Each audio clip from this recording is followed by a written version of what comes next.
আমি পম্পা বলছি রান্নাঘরে বাইরে থেকে। আজকে দেখাবো লাউ শাকের চচ্চড়ি। সেখানে আমি লাউ শাকটা ধুয়ে কেটে পরিষ্কার করে একটা প্রেসারে সেদ্ধ করে নিয়েছি। আর এখানে ছোলা আমি ভিজিয়ে রেখেছিলাম, সেটা আমি বেটে নিয়েছি, বড়া করব। আর এখানে আমি একটা আলু কেটে ভেজে নিয়েছি। এখানে পেঁয়াজ একটা কেটে নিয়েছি। আর এখানে রসুন একটা কেটে নিয়েছি, ওই 4-5টা কোয়া।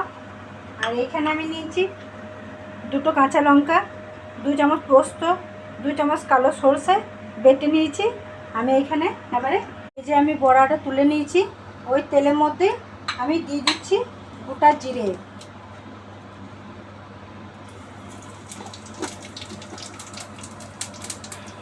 দিয়ে দিচ্ছি রসুন, দিয়ে দিচ্ছি পেঁয়াজটা,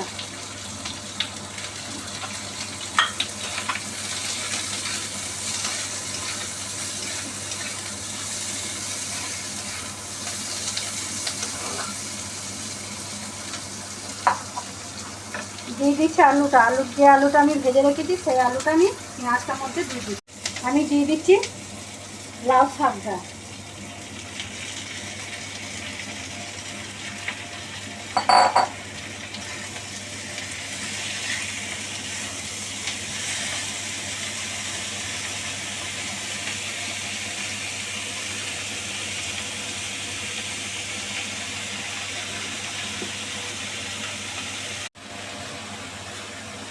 আমি অল্প চিনি দিয়ে দিচ্ছি।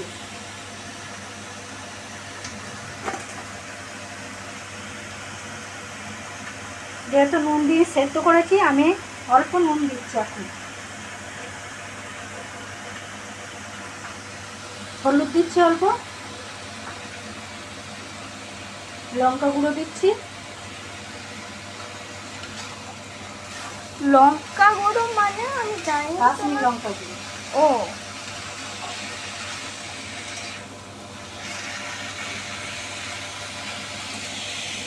এই যে এই বড়াগুলো আমি ভেজে রেখেছি, সেই বড়াগুলো আমি এই লাউ শাকটার পরে আমি দিয়ে দিচ্ছি। আমি এবারে নামিয়ে নেবো। আমার রেডি হয়ে গেছে লাউ শাকের চচ্চড়ি। এরকম করে বাড়িতে একবার বানাবে। বাহ, কি ভালো হয়েছে। যদি ভালো লাগলে একটা লাইক দেবে আর সাবস্ক্রাইব দেবে। এই যে আমি জিনিসটা এবার নামিয়ে নেবো। দেখো, খুব ভালো লাগবে।